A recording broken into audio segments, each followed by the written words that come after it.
Ever wondered how much the entity actually changed the killers? Before and after them coming to the realm, how much did it really do to change them into who we see before us today, in both body and mind? Here's our tiers, and let's get into it. Nearly Unchanged. Myers is a fairly simple case of not being changed much. He physically appears almost identical, although a little bulkier and taller, likely a result of some small entity buffs and tweaks. In terms of outlook, Myers appears the same with his approach, although he has clearly adapted somewhat to the trials, even if he does shirk their rules somewhat. Krosu is also not really changed by the entity, as her abilities actually come from a special potion that she drinks, when she takes on the Krosu curse. Therefore, the entity in this rare case isn't to blame. There's nothing really in fact that hints toward the entity even influencing her. In the realm, her mind seems unchanged also, as she's motivated by her own desires, but also is likely overcome somewhat by the Krosu, and therefore cares more for violence and blood at this point anyway. Her stature is likely heightened slightly, and strength too. Henry or Vecna does not seem altered much by the entity, as he was already substantially powerful before the trials, and so upon coming to them is likely nerfed somewhat, with him being restricted to a remote vine attack and undergate attack primarily, also having his world breaker mode, an overall altered and simplified version of his powers that the entity has adapted for the trials. Otherwise he appears largely the same, he's just received a decently large nerf, I guess. Pig is a character who seems to be largely unchanged aside the typical or core alterations made to all characters, with her made larger and stronger. However, her mindset and approach to the realm is not at all altered by the entity, with her accepting the realm as the next step in her path and even believing that Jigsaw wanted this for her. I guess a key thing the entity does do that counts as a change, sort of, is repairing her, fixing her after she's been shot, which saves her life. Wesker is largely unchanged in physicality and mindset, with him appearing almost identical before and after the realm. His Ouroboros and infection works a bit differently, and is likely attributed to slight alterations from the entity, but overall he's pretty much the same. Likely a bit weaker actually, considering Wesker is already strong, fast, and fairly tall pre-realm.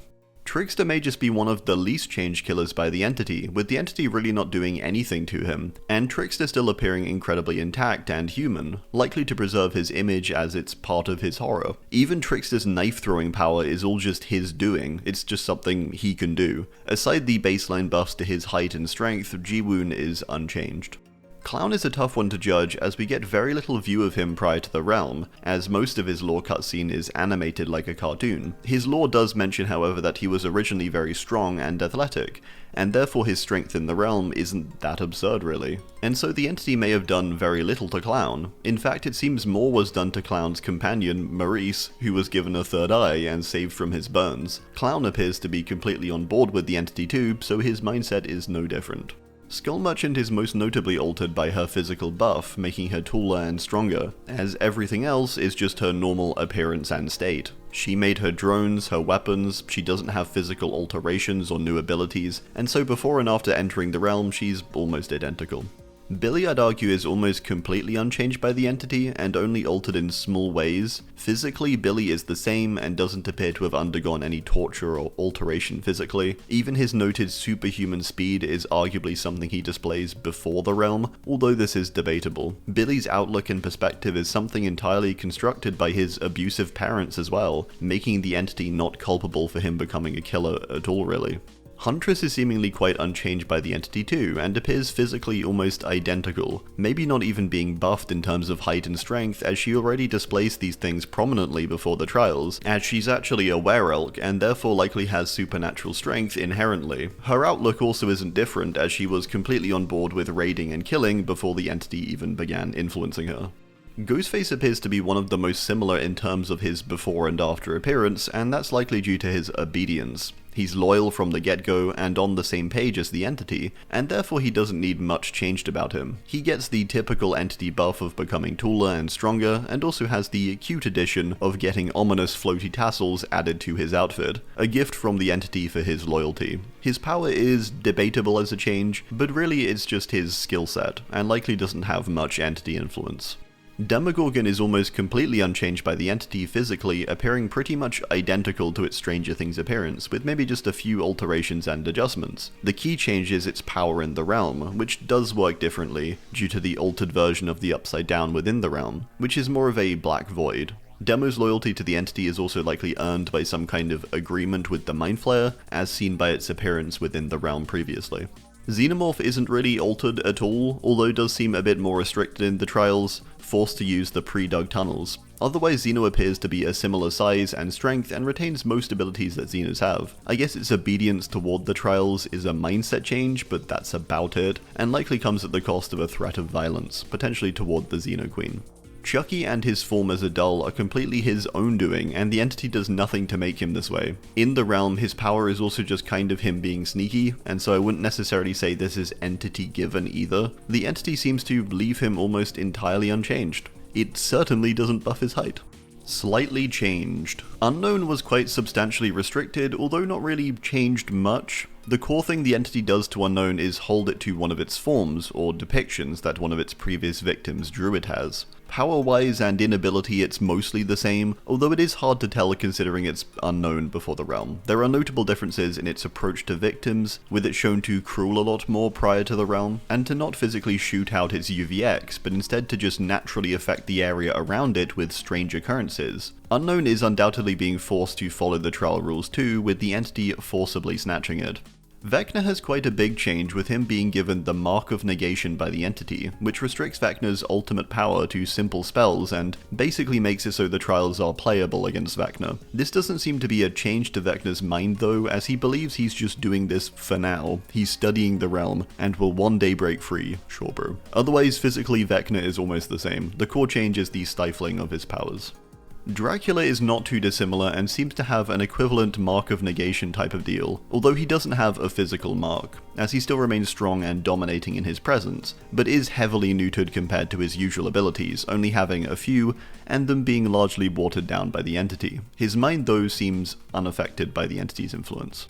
Bubba is decently altered by the entity, although mainly in a mental way, as physically he's almost identical, only being taller and stronger in the realm, bulked out much like Myers was. The core difference is that Bubba is now loyal to the entity and not his family, which is something the entity has orchestrated through fear. Bubba is one of few characters who got directly attacked by the entity, with one of his add-ons noting its claws scraped and attacked his chainsaw. Bubba serves it out of fear, although this same fear was already present with his family. The entity simply inherited it and made it worse, so it's debatable how much it really changed about Bubba. Maybe it was more of an inheritance sort of thing.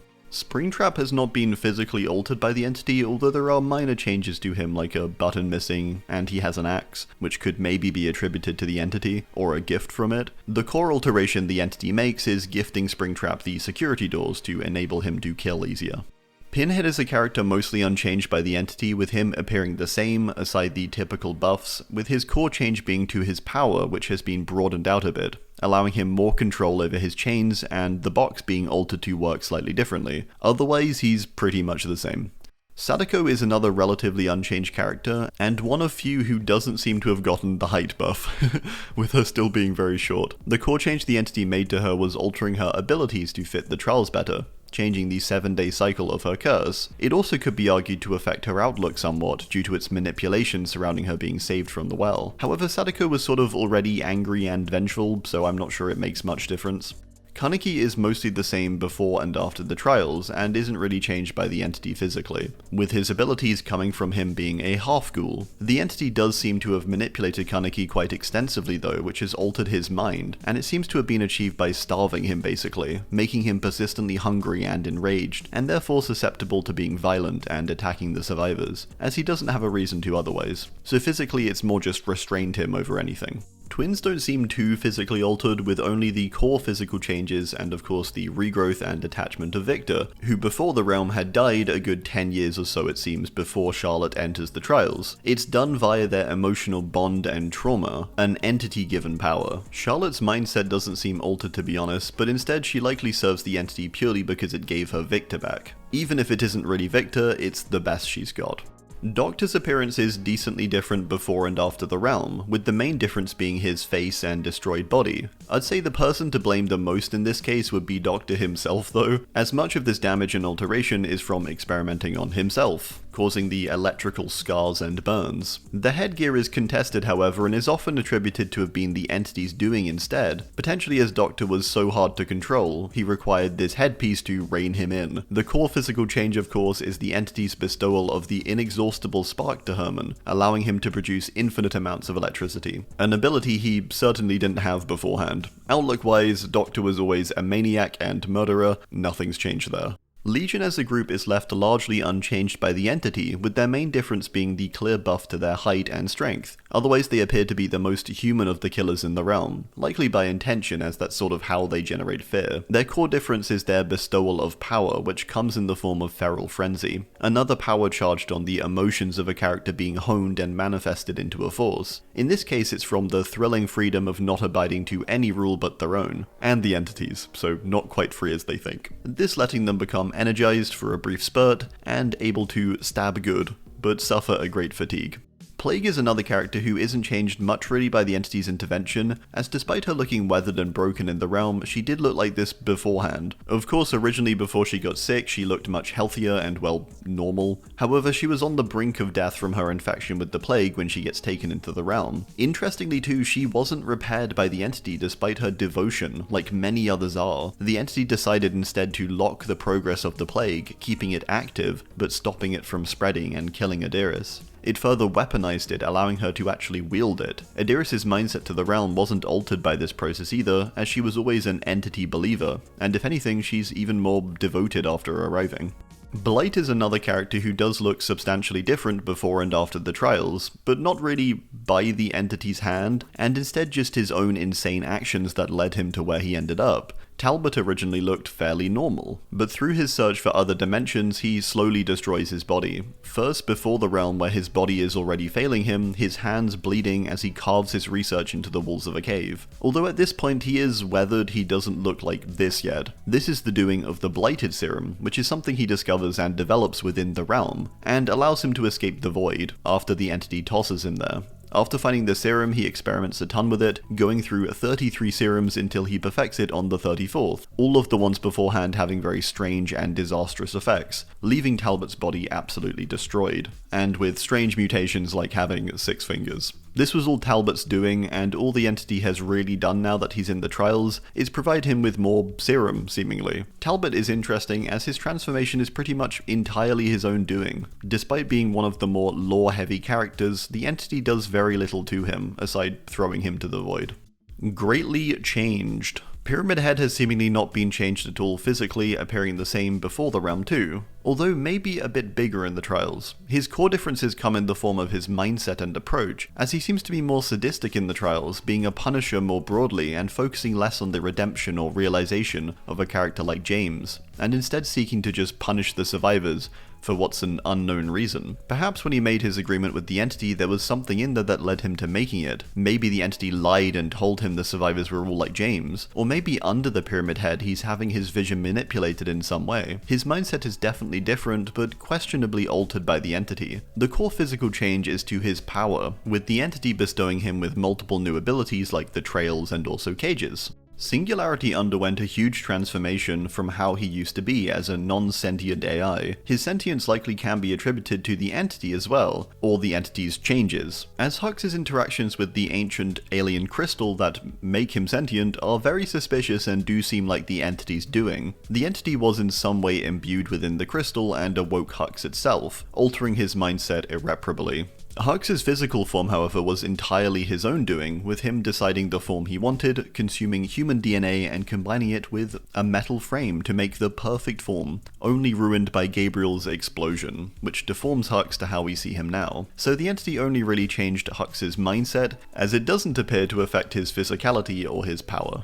Oni is a character that has undergone pretty substantial physical change when comparing him to how he used to be. The core thing is that he's blue, as originally he was still pretty bulky and the armor and wounds are all things he had already, but he definitely wasn't blue before. This was done to make him appear like an Oni from folklore, but sort of with the entity's own twist on it. He's further had some more alterations to bring him closer to the image of an Oni, such as his clawed hands and feet, which we can see if he takes his shoes off.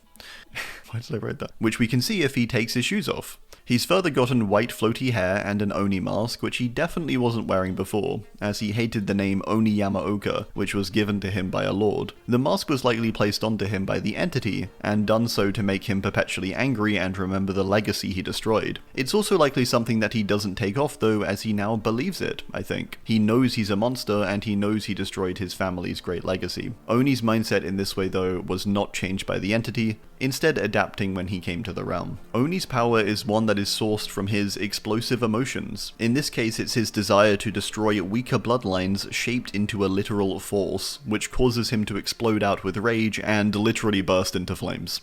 Dredge is rather substantially changed by its arrival to the realm, as beforehand Dredge seemed a lot more powerful but also far larger. Dredge in the realm is a small little guy and only has a tiny fog cloud, where before it was stated that when Dredge was present it was everywhere and nowhere at once as it slowly picked its way through the carnage, absorbing the darkness. So the entity certainly nerfed its size and made it into a small little cloud of fog, and likely because it did find it somewhat threatening. Otherwise its abilities seem mostly in line with what we hear about the creature in the lore, and therefore ability-wise it's probably about the same. Nemesis is one of few killers in the trials who the entity actually nerfs down as he'd be too powerful otherwise. The entity alters Nemesis physically, making him far smaller and seemingly unable to mutate beyond the small mutations visible on his hand, which are just a few pustules or bubbles. He's also stripped of all of his weapons and made slower and weaker. Nemi's mindset is also changed by the entity, with it reprogramming Nemesis to no longer prioritize his pursuit of stars and instead getting him to play by the Trell rules, although he does still have a penchant for hunting the stars members, and seems to remember his prior commands. Nemesis for a licensed killer is actually quite heavily altered by the entity. Trapper was almost entirely different before the realm and the entity, with him looking nothing like he does in the realm. His appearance is much more human, with the entity clearly and distinctly changing him physically, making him bulkier and larger, and most notably piercing his body with hooks, a punishment for his rebellion. We can further assume the scarring across his body is also the entity's doing, with maybe the only exception being the damage to his left leg, as this is the one that gets caught in traps when he steps in them. In terms of his personality or outlook, I'd actually argue Evan is quite consistent in this way and really doesn't change much based on the entity's interference. Evan always struggled with good and evil and his father's influence, and all the entity does is mimic that influence, and therefore Evan's personality or outlook is not very different, with his violent side always winning out. Freddy is a relatively human-looking killer, but even he got a bit of a height buff, although not really looking like he did. Interestingly, he's a case too where he was changed power-wise, with his lore directly stating his powers to have been tempered in some ways and focused in others. They are quite substantial changes though, with Freddy's power getting completely reworked by the entity, with it removing most of its powerful and autonomous aspects, leaving Freddy's dream world greatly hollowed, as to not make him too powerful in the trials. It does however leave him with some abilities like his snares and fake pallets, but removes all of his more manipulative abilities where he would play on the weaknesses and fears of individuals. Freddy is greatly nerfed, and this is the greatest way the entity changes him. Physically and mentally though, he's essentially the same guy. Deathslinger and his appearance is almost the same before and after the realm. Whilst sure if we visually compare him he may look different, this is because in this cutscene it's his early days before he got all of his wounds from bounty hunting. The physical injuries he has too are his own doing, or inflicted from his own actions, and not the entity's punishment or something. His jaw injury appears to be from a bullet wound in a shootout. His otherwise grizzled appearance is just from his rough life. He's likely a bit taller in the realm than he was before, and likely stronger and quicker too, as I imagine he couldn't move so swiftly with his busted leg. The biggest thing changed about Caleb is his perspective, which is manipulated greatly by the entity altering his vision to see the survivors differently, with him being a part of the White Eyes theory. Hag is another case of being unrecognizable before and after coming to the realm, with her originally being a rather normal appearing woman. The entity isn't really to blame for her appearance and its changes though, with her scarred and withered body coming to be due to her captors, with them tearing her flesh away and consuming it, leaving her withered. The entity is also debatably responsible for her survival too, as Lisa is saved and transformed into the hag due to the use of hex magic, although this isn't explicitly stated to be the entity's doing, and may just be the power from the hexes themselves, although the two seem clearly overlapping in many ways. Therefore it's quite possible that Hag's ability to draw hexes and infuse them with real magic with her blackened catalyst is the entity's doing. I would also say Lisa's darker perspective is the entity's doing, as after their oath was made, Hag appears to have become much more violent and animalistic, overtaken by a dark urge or hunger. I would say in this case though, the villagers are more responsible than the entity. Knight has gone through quite a few changes despite him appearing almost identical before and after the realm. It's a little deceptive actually with his appearance alone, as he doesn't look changed, he isn't really altered in mindset, but the entity does a lot beneath the armor. Knight is a character who quite literally dies coming into the realm, with him being in the midst of a battle and now appearing zombie-like in the realm, although it is hard to pick out beneath the armor. It's a bit more visible on his guards, which are completely undead in appearance. Knight was also granted a new set of abilities where he's able to summon his guards with a ghostly trail. Interestingly, the power lore doesn't actually mention what the entity did in this case, but this certainly didn't just happen. From what I can gather, it's likely the tight emotional bond Knight has to his boys which fuels his power and lets him summon them, this being entity bestowed. Houndmaster has quite likely undergone quite a lot of change, but not from the entity directly, although we can sort of still attribute her changes to the entity as she got them from one of its overlaps, a crossing between our world and the entities. During her time there she gained her ability to telepathically connect with Snug, allowing them their connection. You can see in the realm she has one orange eye, which is what allows her to see through Snug's. Overlaps bestowing these abilities is not unheard of, with Hattie gaining abilities of her own from 1-2. Therefore it's sort of a question mark whether this should be considered a change done by the entity, as it doesn't seem intentional necessarily, and instead being a product of the overlap. There are definite hints toward the entity watching Portia throughout her life though, so again, debatable. This is the core change made to her.